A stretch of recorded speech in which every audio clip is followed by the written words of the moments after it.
Hello and welcome to Your Health Reclaimed with DrPND, where we help you reclaim your health with tips, tools, and resources to live your most optimal and vibrant life.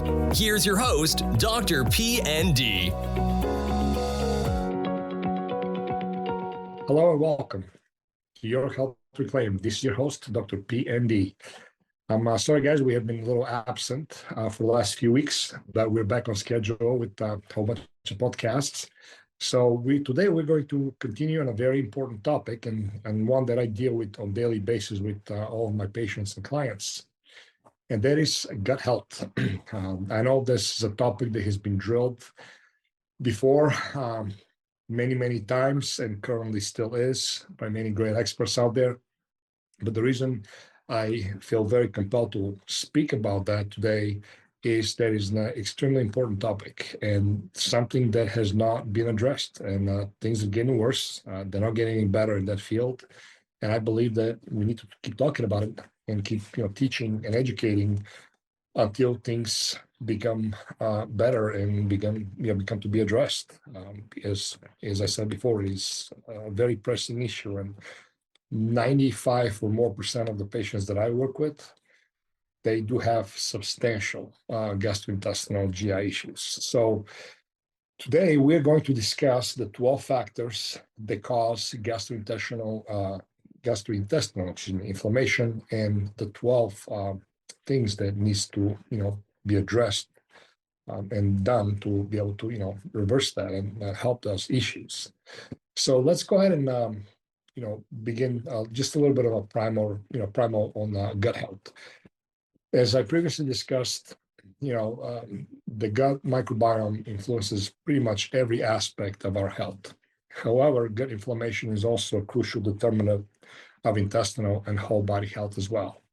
So let's go and learn how various diet and lifestyle factors cause gastrointestinal inflammation, the health consequences of a chronically inflamed gut, and practical strategies to alleviate inflammation and to restore gut health ultimately. So gut inflammation can contribute to development of a wide range of serious conditions like type 2 diabetes, Parkinson's, MS, cardiovascular disease, and many more. Over 2,000 years ago, the famous physician Hippocrates, and he's among one of the most famous quotes is, all disease begins in the gut. And that is very true. Either is a sole responsible cause of it or is a great contributing factor to it. But nonetheless, all disease does begin in the gut, especially in our Western civilized modern culture. So let's get to a little bit of talk about the primer on gut. Okay. So gut health is influenced by two related variables, okay? The intestinal barrier and the gut microbiome, okay? Disturbances in either one of these can induce gut inflammation, incites a chain reaction of damage that begins locally and eventually will spread systemically throughout the body. This is the fact it's going to happen eventually. First one is the intestinal barrier. The intestinal barrier is a multi-layer system. It's made up of intestinal epithelial cells, proteins, protective mucus, and immune cells, okay? It prevents the passage of non-nutritive substances and pathogens from the gut lumen into the systemic circulation of our bodies. It also supports digestion and regulates our immunity. So the intestinal barrier is extremely important, and its integrity and health are to the utmost importance when we are seeking to reverse disease and or to protect our gut health and make sure it's functioning optimally. So the intestinal barrier, basically this seal, it's a seal, right, is a delicate and very easily disturbed by a variety of dietary and lifestyle factors. Okay, when intestinal barrier integrity is compromised, the little minuscule gaps open up between the epithelial cells, and they allow molecules to escape from the gut lumen into the systemic circulation of our bodies. Well, this condition is referred to as leaky gut, which everybody has pretty heard of. What this means is that it's called basically intestinal permeability. So in my field, leaky gut, we refer to it as intestinal permeability. Well, the leaky gut in turn will cause the body to launch inflammatory responses both locally in the gut and systemically in distant tissues and organs in our bodies, and ultimately become, to cause problems. So the other influence, aside from the intestinal barrier, is the gut microbiota. So the human gut is a home to, as of now, what we have has been estimated and seen over 100 trillion different microorganisms and their gene sets. And this is about over 150 times greater than what our own is, how many cells we have in our bodies. So collectively referred to as the gut microbiota, these microbes and their genetic material influence literally every aspect of our health. It is a crucial driver of immune development and inflammatory balance, both locally in the gut and systemically in distant tissues and organs, again, in our bodies. So when people talk about dysbiosis, this means there's a disruption of the gut microbiota community by various stressors, okay, such as unhealthy diet, lifestyle changes, and also, chemicals and other environmental factors in our, system. So dysbiosis promotes gut inflammation, and if left unchecked, will contribute to the development, ultimately, of chronic disease such as inflammatory bowel disease or IBD, IBS, colon cancer, obesity, asthma, type 2 diabetes, you name it, it will cause that factor. So I'm not going to waste time, talk about research, talk about findings, or any of those intricate details. My goal is to be able to give you guys bottom line factors of the causative issues, what causes those, at least the major ones, and ultimately what to do to address that. Okay, so here we go. We're going to talk about 12 diet and lifestyle factors that can cause gut inflammation and damage. The first one is gluten. Okay, gluten has been beat to death again, but people still miss the boat. So for those with celiac disease or non-celiac gluten sensitivity, gluten does make a vital difference in the ability to heal the gut, and or if it's a healthy gut, to be able to begin to cause problems. The gluten proteins are the primary energy storage proteins of wheat, barley, and rye. They're localized in the endosperm of these grains. And so the gluten family encompasses a wide variety of proteins, including gliadins and glutenins and source aldehys. They're all collectively referred to as gluten. Gluten does cause inflammation in people with celiac disease and non-celiac gluten sensitivity. So celiac disease obviously is an autoimmune response to gluten that is marked by disruption of healthy intestinal tissue structures in the gastrointestinal system. It causes gastrointestinal distress and what's called extraintestinal symptoms such as rashes, anemia, and so forth. Non-celiac gluten sensitivity is characterized by intestinal and extraintestinal symptoms triggered by gluten in the absence of celiac disease and wheat allergy. Okay, not sensitivity, but allergy. So for many years, NCGS, for short, was diagnosable only through a gluten elimination diet. However, innovative labs such as Cyrex Labs now have made it possible for us to test for NCGS in the clinical setting very easily and very effectively. Gluten does trigger gut inflammation in susceptible individuals by binding to intestinal receptors and prompting them to release zonulin. Zonulin is a protein that facilitates the breakdown of tight junctions proteins between intestinal epithelial cells, increasing intestinal permeability, leaky gut, and causing gut inflammation. So gluten also activates the intestinal mast cells, which will release pro-inflammatory molecules such as histamine and tryptase and others that will perpetuate to gut inflammation. It is important for you guys to know that gluten doesn't cause inflammation in everybody. And that's a big debacle of things. But those without celiac disease or NCGS may be able to tolerate gluten in their diet if everything else is being equal. Also, I want to mention something that the most sources of gluten in our diet, in the United States at least, is not from a good source. Is from the semi-dwarf wheat strain that is mostly grown here, and that's processed that has been created. It's a form of genetic manipulation called mutagenesis, and the wheat proteins and the content is a lot higher, sometimes 300 to 400% more than the heritage heirloom, natural wheat that humans have grown up to pretty much eat. What we call biblical wheat, corn, organic corn wheat, and so forth like that.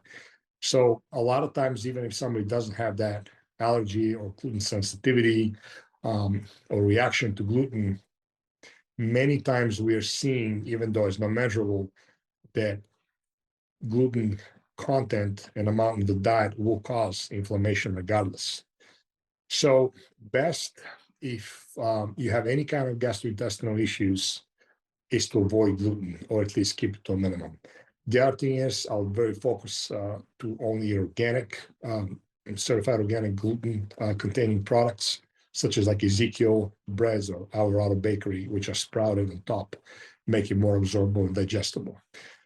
However, anybody who is dealing with obesity, type 2 diabetes in general should eliminate gluten containing foods. I don't care if they're organic, they're whole wheat or not, makes no difference. It really is something that is best avoided, at least to a point until issues are resolved. I'm not going to get into a why, but that'll be a time for another seminar. Just take my advice, if you will, and avoid it. So gluten is number one. It's a big one because everybody's processed food and everybody's gluten, whether they realize it or not. The second huge factor that we're going to talk about is the industrial seed oils. You guys might have heard me talk about that quite a bit on my seminars or some of the podcasts that I've done, but industrial seed oils, they're highly processed, very highly refined, extracted oils from beans and seeds, such as soybeans, corn, rapeseed, the source of canola oil, cottonseed, sunflower, and safflower seeds.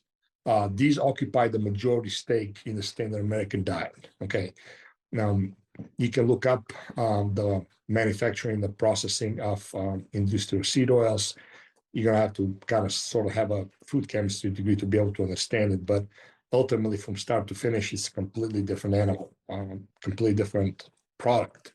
And these oils are extremely inflammatory.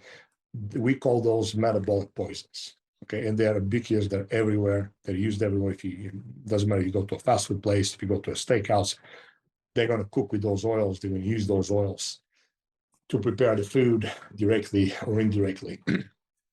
And they are literally everywhere. I did a seminar on the content of those, and I believe I talked on podcasts quite a bit about that as well.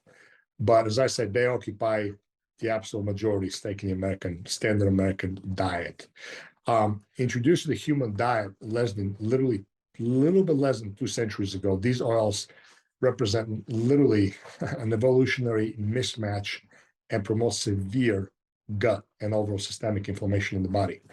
They have a tremendously high omega-6 fatty acid content. The fatty acids are not the natural, normal omega-6s that you might get from cold pressed olive oil or organic raw walnuts or nuts in general. They're high in omega-6s as well, but it's a completely different molecular structure. There's, I guess, something that the body doesn't recognize as food at all. So processing and using those oils, like cooking with them, they create oxidized inflammatory byproducts. When consumed, will induce GI inflammation. It's not if they will, it's the question is when they will and how bad. So indeed, a diet rich in these industrial seed oils has been proven time and time again to provoke gastrointestinal inflammation. So while also enhancing the growth of intestinal pathogens. That's another thing that we didn't know until fairly recently, that industrial seed oils will also somehow enhance the propagation and the thriving of certain gastrointestinal pathogens. And I see this all the time in the GI map test that I do, and some of those other functional testing that I do in my practice. So avoid at all costs all industrial seed oils. What do you use? Grass-fed butter, ghee, tallow, duck fat. You have good quality real, because very adulterated avocado and real olive oils. macadamia nut oil. Again, there's so many more alternatives than the oils that you see. But processed food, if you consume any kind of processed food, look at the back package of Oreo cookies or anything, you're going to see somewhere a content of certain type of industrial seed oil. They're everywhere. You go to McDonald's, you order a hamburger, it's in the hamburger, it's on the hamburger because that's what cook it with, is the fries that you order with. If you go get pizza, it's in the crust, it's on the crust, because these oils are literally everywhere. If you say, I have people ask me, well, I use organic canola, it doesn't matter. It makes zero difference whether it's organic or not. These are very highly refined oils. So even if you go to Whole Foods, and unfortunately, yeah, they sell them there, you're going to see organic canola oil, steer away from it, avoid it like the plague, literally. So don't say I didn't warn you. So number 2, industrial seed oils. Number 3, acellular carbohydrates. Acellular carbohydrate are carbohydrate-containing foods that lack cell walls. And that's a perfect example of that, which everybody consumes in the standard American diet, is flour. Wheat flour, majority of the time, and sugars, processed sugars, so which come from cane, sugar canes. So these are what we call, aka, processed and highly refined foods. And thus, these foods have a very high carbohydrate density. And that's what makes them so dangerous. Like white bleached wheat flour is not only, the problem is there's a tremendous amount of gluten and gliadin content in there, but also it's a very dense, very high glycemic starch that causes problems, as everybody knows. So acellular carbohydrates, they're abound in the standard American diet everywhere, literally, and they promote inflammation in the gut and do damage the microbiota in the gut, okay, because that's what we're talking about today. Cellular carbohydrates, on the other hand, are carbohydrate-containing foods with intact cell walls, such as sweet potatoes, yams, potatoes, fruit. If you have cane sugar, sugar cane, that's what I meant to say, you can chew that without a problem. You'll never have any problems with it, even though it's very sweet. So these are your, cellular carbohydrate, basically unprocessed foods. That's what it means. Unlike acellular carbohydrates, the cellular carbohydrates promote gut health, and they fuel the growth of anti-inflammatory gut bacteria and help the gut thrive. So avoid processed foods. Again, I know it's simple. I know that has been talked to death, and many, many great experts, a lot smarter than me, have spoken about that so long ago, and they currently are. But are you doing it? I ask yourself the question, are you doing? Okay, great. You're going to hear a good webinar, a seminar, you're going to read some good material, you're going to get excited, and you're going to go about your day, even though you agree with it, but are you doing it? This is the bottom line. Ask yourself the question, am I doing it? If you're not, then why not? If you want help, you have to do it. It's really simple as that. Discipline. Do what you're supposed to do, when you're supposed to do it, how you're supposed to do it, whether you feel like it or not. Most of the times, we're not going to feel like doing it. But this is where habits are created. I always tell people, if you're going to wait on motivation to kick in, that's not going to happen. When people get started, usually they're motivated, and that's great, but that wears off. It's the day-to-day grind and the valley experiences is what really counts, and what true changes, permanent life changes are made. Not on the mountaintops, not when you're flying high, you're motivated, and everything's going well, because that's a very short-lived scenario. So, avoid processed foods. All right, number 4, food additives. Again, nothing new here, nothing nobody has ever talked about before. Has not talked about before, that's what I meant to say. So, again, ultra-processed foods compromise nearly 65 to 70% of energy intake in the United States and are absolutely loaded with additives. You cannot have a processed food without additives. Just that's part of it. So most food additives have not undergone long-term safety studies. It's a troubling fact, because given the accumulating evidence of the harmful effects on the gut inflammation, is mind-boggling. They have not. But additives make a lot of money. There's a lot of money in additives, directly and indirectly. So additives make food palatable. They make food taste better. They make them last longer. They make them, look a certain way and keep that look.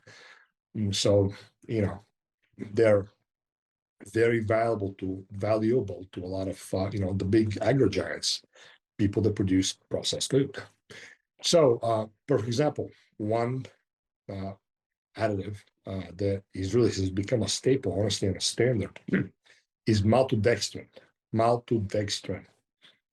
Look everywhere. I promise you're going to find it everywhere, including supplements and a lot of even health food, foods, or so-called health foods. So maltodextrin, what is it? It's a synthetic carbohydrate that is used as a thickener and a preservative and a filler in processed foods. It enhances the adhesions of harmful bacteria to the intestinal cells very effectively and promotes biofilm formation. And we're not going to go into what a biofilm is. You can look it up, but it does great damage. It does, long-term especially. You're not going to feel it. You're not going to notice anything, but over time. Another additive, a type of additives is the artificial sweeteners, particularly a ubiquitous one, a very insidious one, is Splenda. It stimulates the growth of inflammatory gut bacteria. Carrageenan recently popularized, supposedly natural additive, which is made out of seaweed, the grape, but again, it's very highly processed. It's a polysaccharide and is used for thickening and emulsifying properties of foods. So even some organic nut milks that are dairy-free milks or creamers will have it now. Stay away from that. It's not good for you. It does cause damage. Exacerbates, gut inflammation and causes changes in bacterial function and diversity. It does. People with IBD, ask anybody who pays attention, they're going to tell you it exacerbates symptomology, inflammatory bowel disease very badly. Another one is the carboxymethylcellulose and polysorbate 80, which is pretty much everywhere. So these are two very ubiquitous food emulsifiers, and they increase intestinal permeability, aka leaky gut. It's a proven fact. Titanium dioxide, another whitening and brightening agent, provokes great inflammation and cytokine response in the gut. I mean, we can keep going on and on about food additives and their destructive properties, but to keep gut inflammation at bay and to reverse it, you have to avoid these ubiquitous foods and those additives. They're not foods, they're additives, without fail. So that should be a top priority for you. Number 5, that's a touchy one here, but I'm going to spend a lot of time on it. And if you have had that, then there's no going back to that. So, don't worry about what you cannot control. But number 5 is C-section birth and formula feeding. C-section birth profoundly alters the development of the infant gut. Seeding the microbiome with microbial species derived from the surrounding environment rather than beneficial microbes from the mother's vaginal canal is essential. The first immunity is triggered by the natural passing of the vaginal canal. The second is when the baby latches to his or her first feed to the breast. Okay. Infants delivered via C-section are also exposed via the placental circulation, so no antibiotics. Antibiotics administered to their mothers to prevent prospective infection. Right there, there's another insult to injury right there. This early life antibiotic exposure further skews the infant's gut microbiota development and predisposes the child to gut inflammation and chronic inflammatory diseases, especially like asthma, obesity, and many other issues down the road. There's obviously a great debate on the autism epidemic that we're looking into it, but that is a big part of that as well, immune system. A lot of people, obviously blame vaccines for the autism. There's definitely a lot of evidence that point to potential dangers of vaccines to trigger autism. But ultimately, again, it boils down to the immune system, to the child's innate immune system. And if you don't have a strong immune system, a lot of things you can do that are going to damage that, as opposed to somebody who has a very strong, healthy, natural immune system. They're going to be able to handle a vaccine better. It's regardless whether they're effective or not. That's not a point of discussion here, but it's just the point is that it's not going to be able to have that kind of damage if they have a strong immune system, which started from birth. Okay. The other thing, as I said, in number 5 is formula feeding. Well, formula feeding is also a problem for fragile infant gut. Formula feeding promotes the growth of inflammatory gut bacteria, increases intestinal permeability and total bacterial load. Conversely, breastfeeding increases colonization of the infant's gut with anti-inflammatory lactobacilli and bifidobacteria families, reducing the risk and right down eliminating the gut inflammation and chronic inflammatory diseases. So if any of you are about to be mothers or about to give birth, if you have a choice of doing a natural vaginal birth and breastfeeding, that is definitely the best option. C-section can be life-saving, and C-section was developed because of emergency, not to be the standard. Now it's like factory farming. I mean, everything is just like people schedule the birth literally down to the last minute. It's ridiculous. That's a whole other story, though. So anyway, C-section birth and formula feeding. Avoid it if you can. Number 6, GI infections, gut infections. I see these all the time. I use a test called the GI map. It's a DNA qPCR stool test. It's one of the gold standard tests that is used, and I see subliminal gut infections all the time. Bacterial, viral, fungal, parasitic, you name it, it's there. And all these will enter the composition of the gut microbiota, creating literally a pro-inflammatory intestinal environment. For example, the influenza A virus transiently increases susceptibility to the Salmonella pathogen by reducing protective commensal bacteria, while H. pylori, which a lot of people have, estimated over 50% of the population of the world now have it present. But H. pylori infection enhances the growth of Prevotella bacteria, which is a pro-inflammatory bacterium that is present. So that bacteria might be present, but it's, as long as low amounts and low quantities, is not a problem. But if it's enhanced and is allowed to grow and propagate, it will eventually cause, again, inflammation and damage ultimately to the gut. An acute bout of food poisoning, for example, can also trigger gut inflammation and irritable bowel syndrome by stimulating intestinal production of inflammatory antibodies, or what they call autoantibodies. And a lot of times after people have had the food poisoning and they're able to get rid of it, whether through medication or just naturally was able to go away with it, they still have those bacteria a lot of times present. And over time, those bacterium, even though they're very subliminal, they're very low grade, they cause low grade inflammation. And under the right conditions, they can spur back up. And a lot of times the symptomology can be actually different than the initial acute poisoning and infection. And the symptoms are different as well, and can cause long-term damage. And again, that's something I see with people that I work with all the time. A lot of them have that. So if you're not sure, do a GI map. It's a simple stool test. It can tell you a lot. I'll talk about that a little bit after I finish. All right, number 7, stress. Well, that's like a no-brainer, but the human gut is acutely sensitive to chronic stress. Those saying you can't have happy thoughts on a sour stomach, well, that's literally true. So chronic psychological stress increases intestinal permeability and allows LPS, or lipopolysaccharide, and inflammatory bacterial byproducts to enter the blood circulation, thus causing both localized and systemic inflammation response. Stress will also deplete the protective GI mucus layer and increase bacterial adhesion and penetration into intestinal epithelial cells, provoking gut inflammation. That's why a lot of times people were connecting ulcers with stress. Well, they know that H. pylori causes ulcers. That's correct. But what you're not told is that when you have stress, you lower the immune system, you increase the inflammatory response. That allows the H. pylori to propagate, and the defense against the H. pylori present is either greatly diminished or completely eliminated, and that ultimately can lead to development of ulceration in the stomach or esophagus. So back to square one, stress. That's something that is very personal and very different for many people. There are certain things that we can't avoid, death of loved ones, also job stuff like that is not to our control, but at least try to remedy what do you have control over? And even though, diet and healthy lifestyle a lot of times is not going to take away that stress, but it's going to make you a lot more resilient to the chronic and long-term effect and damage of chronic stress.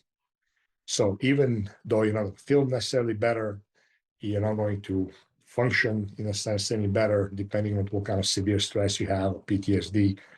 But if you eat healthy and you build your body up, you're going to have a great defense against the long-term, devastating, oftentimes, effects of chronic stress.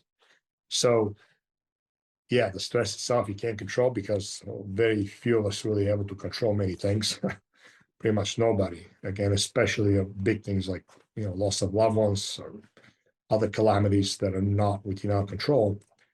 But you ultimately make the choice what you eat and what put into your mouth, and what environmental factors you control in your home to stay healthy and defend your body from damage.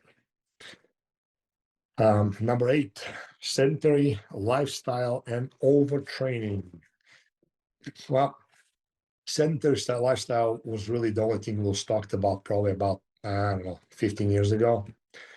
And rightfully so, because most people with the luxury here in the United States and, our Western society, and the physical manual labor's jobs were greatly diminished and decreased. So very few people did that. Even if you work on your feet, that really didn't, it was not that much of a difference. And that's why, starting in the 70s, exercise became very greatly promoted nationwide on a large scale, and rightfully so. But sedentary lifestyle I have to talk about because everybody knows about that, the dangers of that. Okay, that's going to promote inflammation if you're sitting on your desk all day long. But now we have a new problem, and the new problem is the overdoing of exercise, and a lot of people getting involved in things that are really made for professional athletes or people who have or made for athletic skills. Okay, perfect example of that is CrossFit. Okay, CrossFit in itself is not bad. It's a great movement. There's a lot of positive to it, but it's not for everybody. It's actually for very few, minority of people. People in general overdoing things. It can be just doing cardio in the gym, doing crazy HIIT training and all sorts of other stuff, and people really, really causing a lot of damage. That's usually mostly for younger adults, even though older people, are engaged into it. But continuous training, continuous pushing, considering you're not even a professional athlete or any kind of really athlete, causes problems, causes inflammation. So motor exercise, we all know it boosts actual beneficial gut bacteria. It's healthy for you. I mean, nobody's going to deny that, including anti-inflammatory short chain fatty acids, which inhibit inflammation and many other positive aspects to it.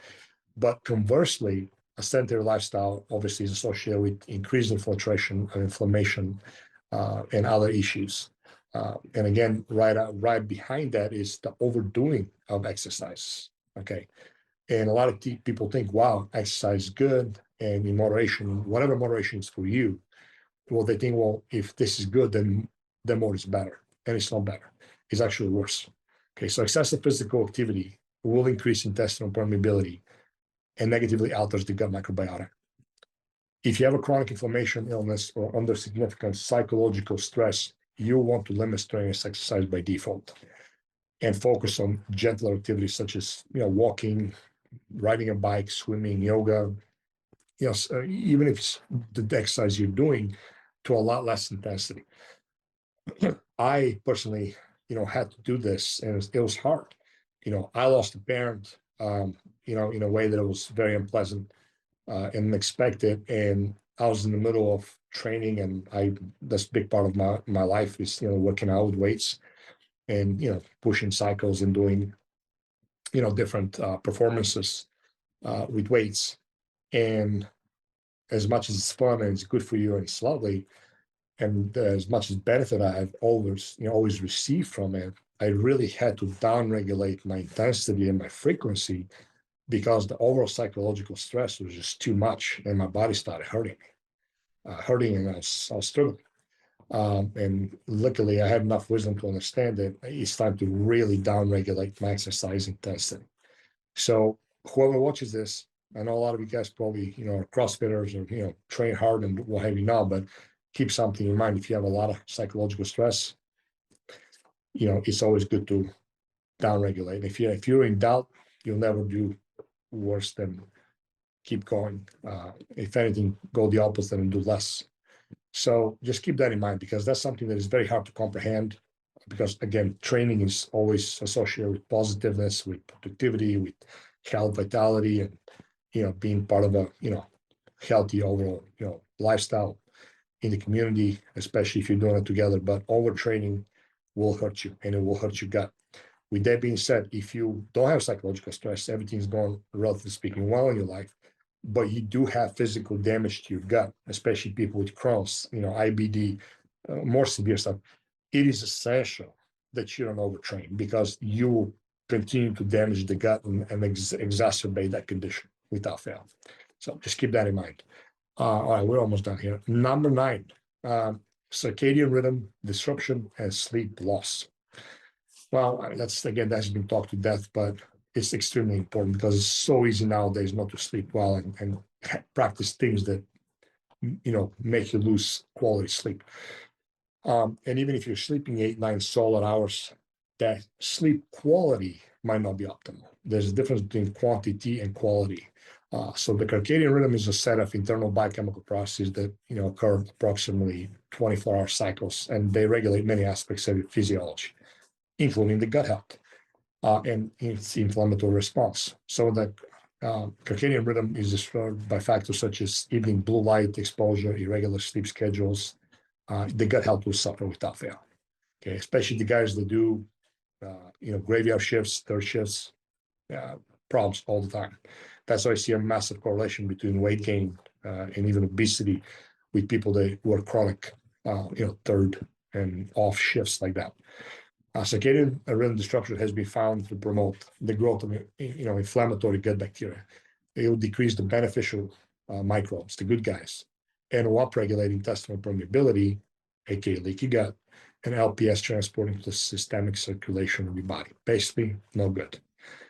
Sleep loss is directly linked to circadian rhythm disruption and is equally harmful to gut health. Just 2 nights of partial sleep deprivation will induce changes in the gut. And that has been, scientifically proven, has been, measured, has been witnessed. There's not an assumption, it's not a theory. So increasing, pro-inflammatory bacteria species will happen without fail when sleep is disturbed. Insufficient sleep also will exacerbate gut inflammation in IBD and Crohn's, again, inflammatory bowel disease like Crohn's ulcerative colitis. It will make things worse momentarily. So to minimize gut inflammation, support your circadian rhythm, and optimize your sleep. That is just crucial. Again, ask yourself, what can I do better to fix the sleep?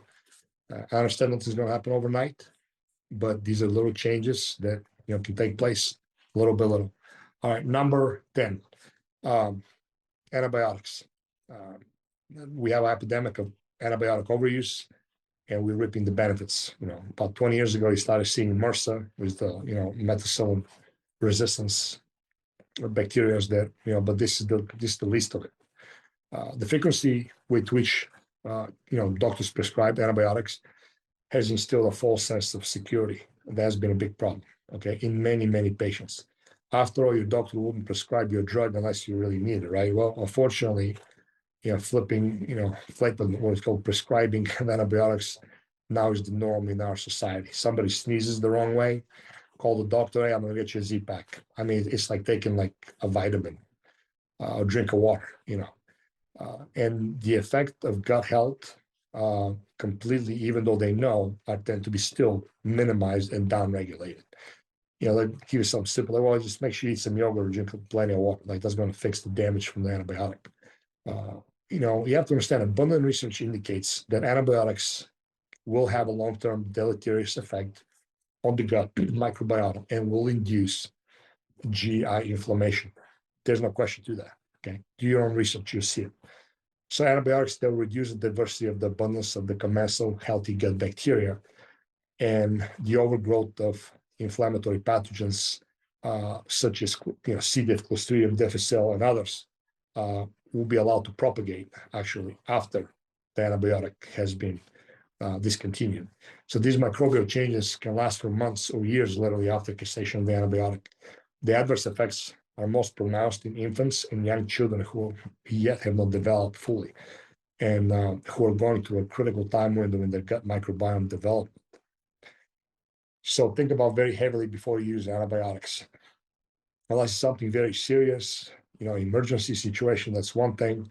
But there are so many more powerful and really good, if not better, alternatives that are broad spectrum antimicrobials that are very safe and effective, such as Mediterranean wild oil of oregano, the P73 by North American Urban Spice. And that's a phenomenal product, easy to use, not expensive, relatively speaking, and it's a broad spectrum antimicrobial. It'll wipe off pretty much anything. Olive leaf extract, berberine, caprylic acids, sodium caprolate. I mean, there's so many, they're so cheap, it's not even funny. But nonetheless, essential oils, that are, for ingestion and for, have broad spectrum, anti-microbial, and kind of fungal, anti-parasitic action. So try to use those as opposed to just going to an antibiotic, first case. So alarmingly, the other thing is that antibiotic-resistant bacteria have been found to morph into more inflammatory versions of themselves upon exposure to antibiotics. And that's why you have this start seeing this resistance that is pretty much ubiquitous everywhere. Antibiotic use also increases intestinal permeability and thus reducing the gut's natural immune defense. It has been said numerous times, and you guys have heard it, that, estimated 70-80% of the gut mediates the immune response in the body. That's very true. So why would you want to damage that, right? Antibiotic treatment does directly will promote also gut inflammation. So antibiotics, unless absolutely necessary, try to steer clear. The other, number 11, is non-antibiotic drugs, prescription or over-the-counter. Very, very unfortunately, very few clinicians consider the impact of non-antibiotic drugs on their patients and the gut's health, before putting them with those, medications. Again, over-the-counter or prescription, doesn't matter. Massive growth of, body of evidence has indicated that this is significant oversight, that multiple classes of non-antibiotic drugs will alter the gut microbiota, induce gut inflammation. The biggest three ones are your PPIs, or proton pump inhibitors. These are used for treatment of gastroesophageal reflux disease, GERD, basically acid reflux, and they'll decrease the stomach acid. Well, here's the problem with that. When the stomach, produces sufficient acid, bacterial and otherwise other pathogen entry from the environment to the gut is greatly limited, and that's why we have the acid that we do have. Dogs, for example, have tremendously stronger acid than we do. That's why they can pretty much eat anything they want. Then most of them have a problem. So that's limited, that's inhibited. The last thing you want to do. So by inhibiting the stomach acid production, or its strength, or its molality, that is called, PPIs will allow more bacteria to enter the digestive tract and proliferate in the small intestine, inducing bacterial overgrowth and gut inflammation. So a lot of people have heard of SIBO, small intestinal bacterial overgrowth. Well, that's a big cause of that. They also reduce the growth of anti-inflammatory short-chain fatty acids, or the bacteria that produce them. They damage the gut, bottom line. So avoid it. And there's, again, fix your diet and your gut will go away. Simple as that. The other ones that are not really well known and have a more of a chronic effect is the SSRIs, or selective serotonin reuptake inhibitors, aka antidepressant medications. And they're known to cause, obviously, constipation and appetite changes.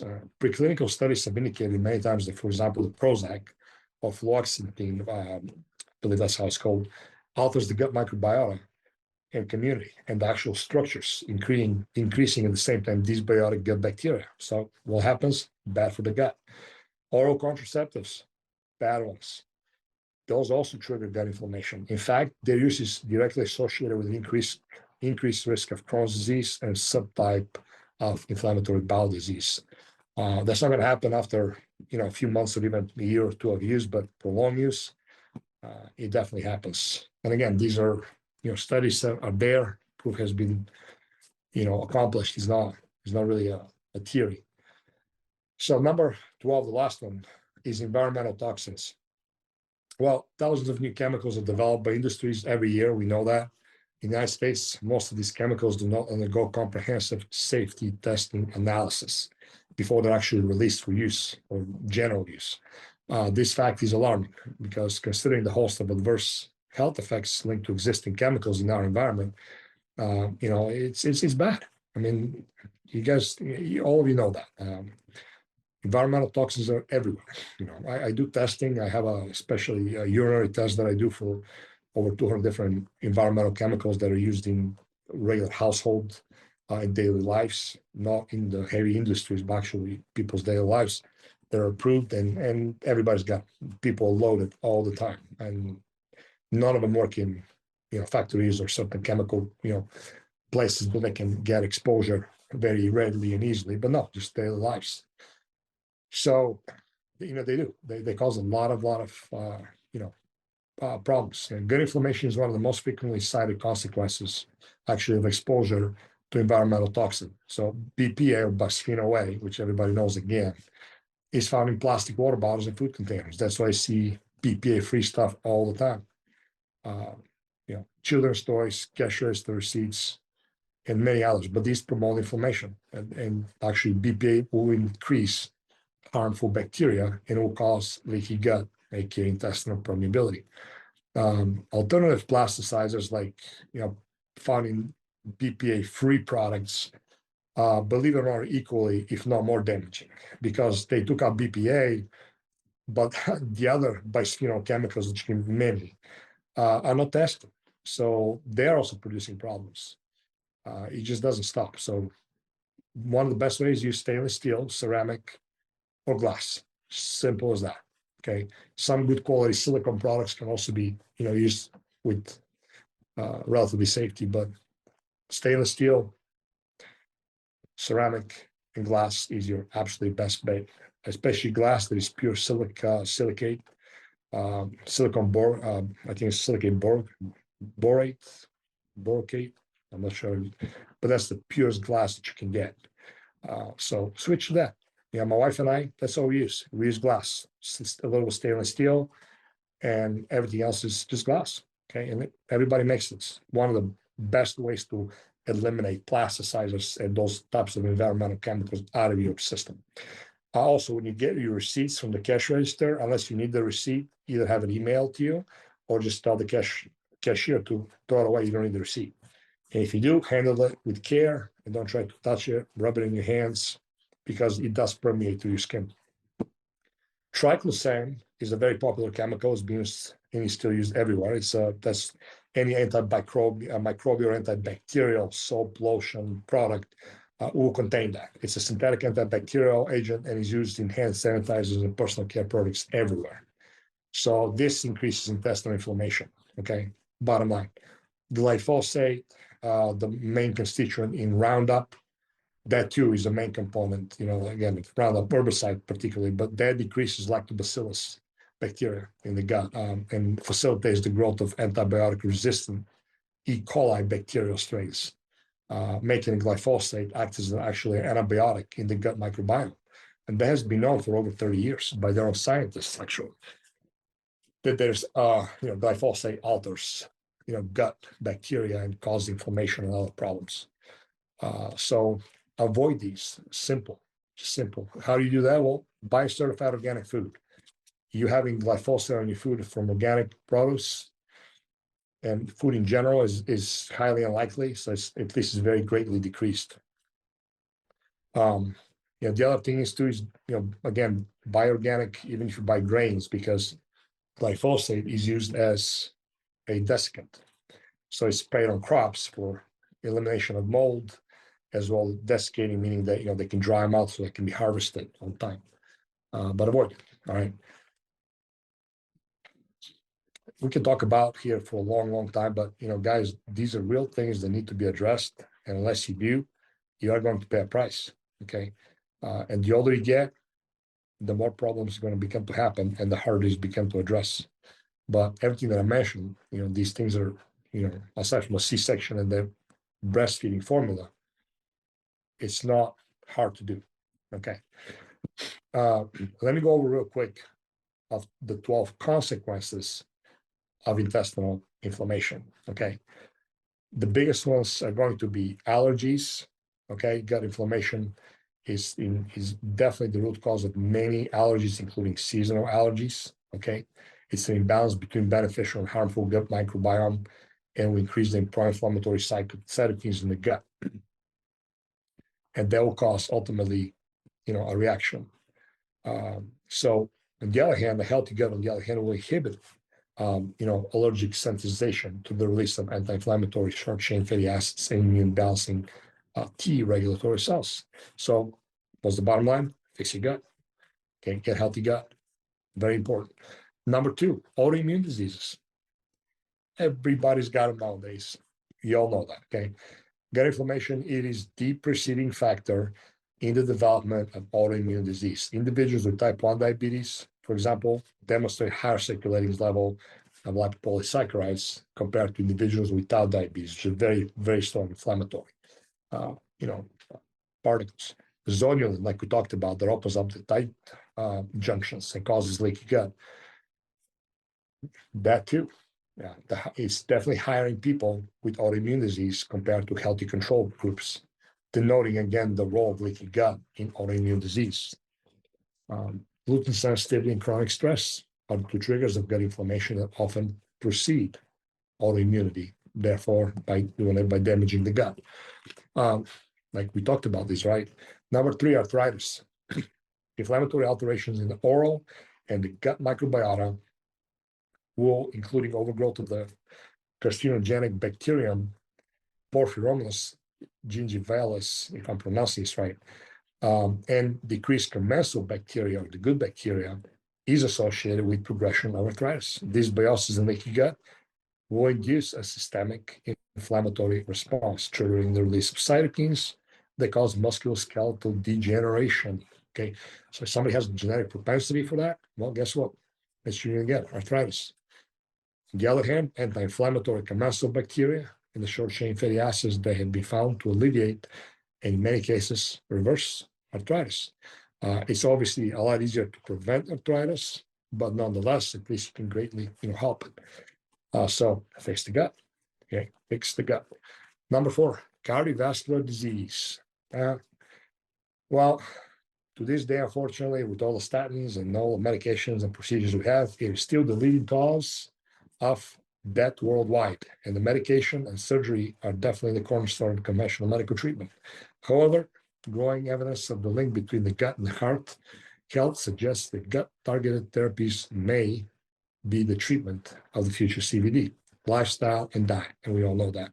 By the way, your oral microbiome is directly related to your gut microbiome as well. So that's very important. If you have infections, cavitation, necrosis in the mouth, bad teeth, infected teeth, this has to be addressed because oral health will affect the GI health without fail.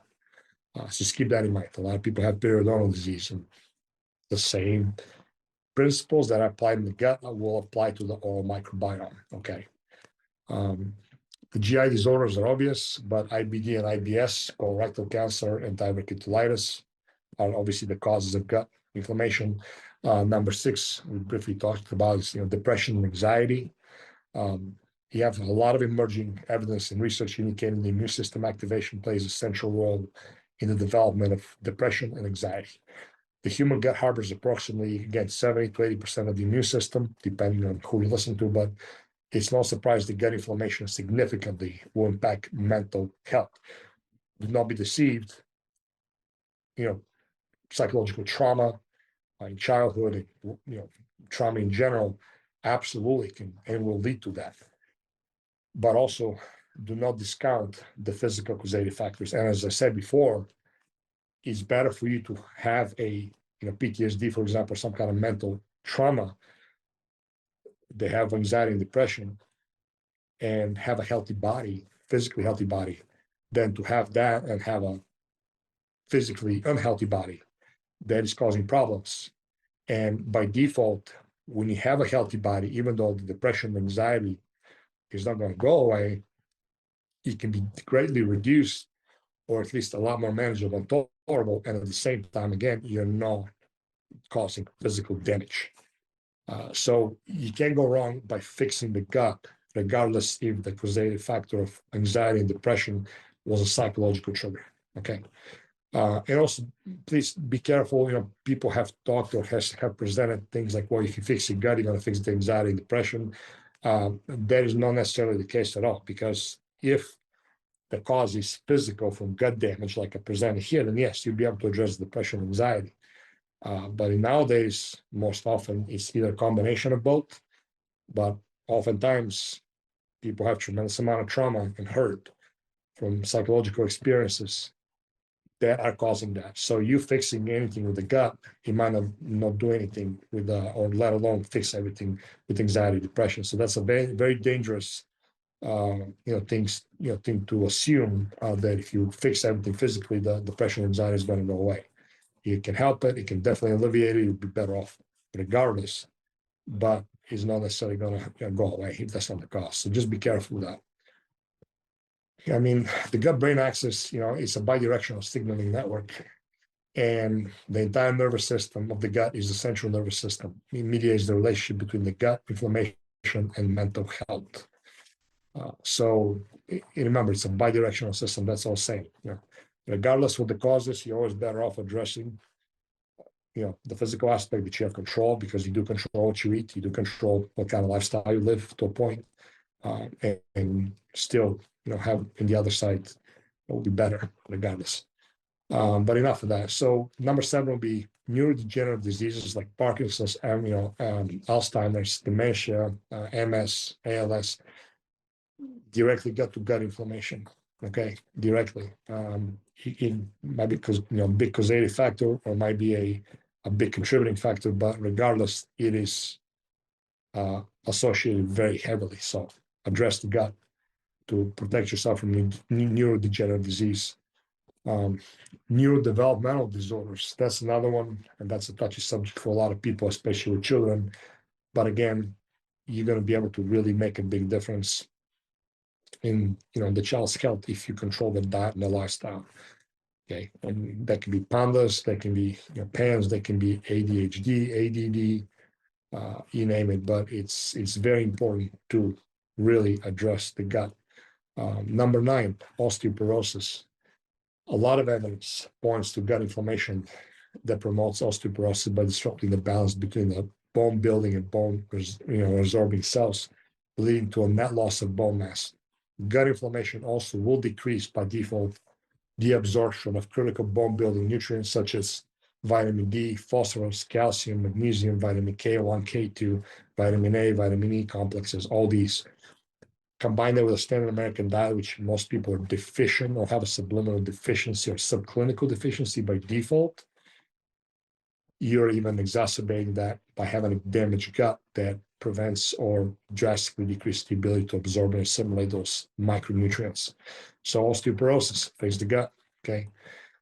Skin conditions, that's a big one. I see it all the time. Okay. It's massive amount of link between gut health and function and the skin. So the gut-brain axis, the gut-skin axis, you might have heard it. It's a network of signaling molecules that connect the gut and its microbes with the skin. Inflammatory changes in the gut, including dysbiosis and increased intestinal permeability, are linked directly to a spectrum of skin conditions, including acne, psoriasis, rosacea, eczema, and so on, without fail. It's always the case. Again, see it all the time. Number 11, metabolic syndrome, type 2 diabetes, and obesity. No need to go into that detail, but fixing the gut is the first step. And you do that by what? Addressing the diet, removing processed food, studying nutritious foods.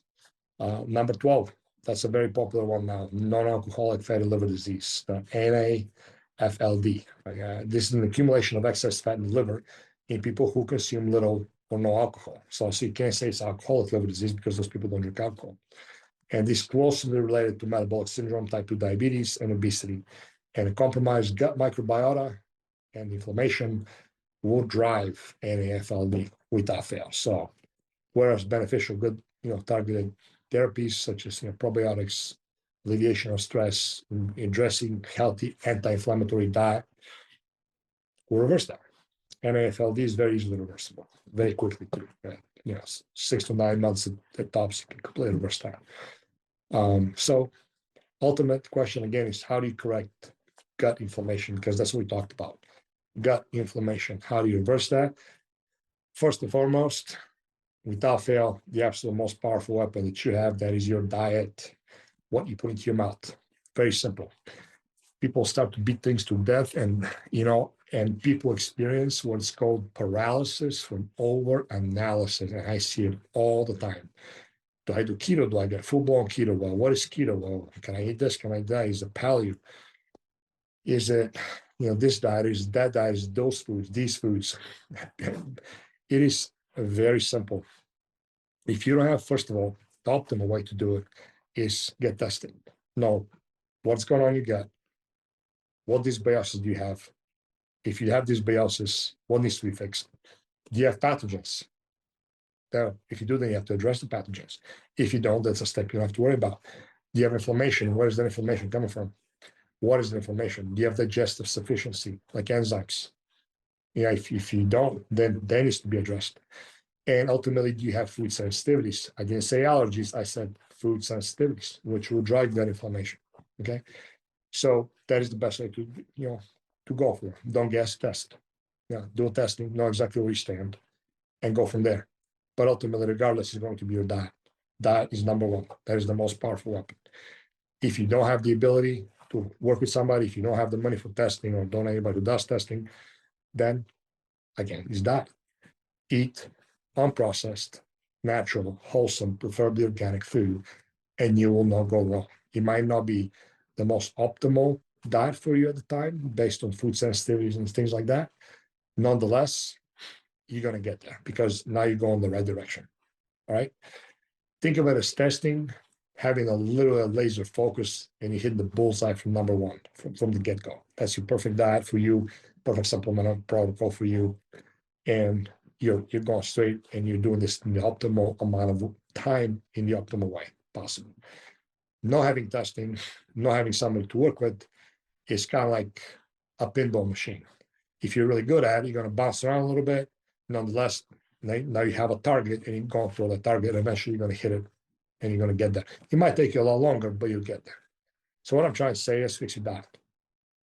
Number one, remove what I said in those 12 aspects, and start eating high nutrient dense fruits, vegetables, lean quality meats that are, again, pasture, organic, raised, eggs that are pasture, organic raised, preferably that are not fed, I mean soy or corn.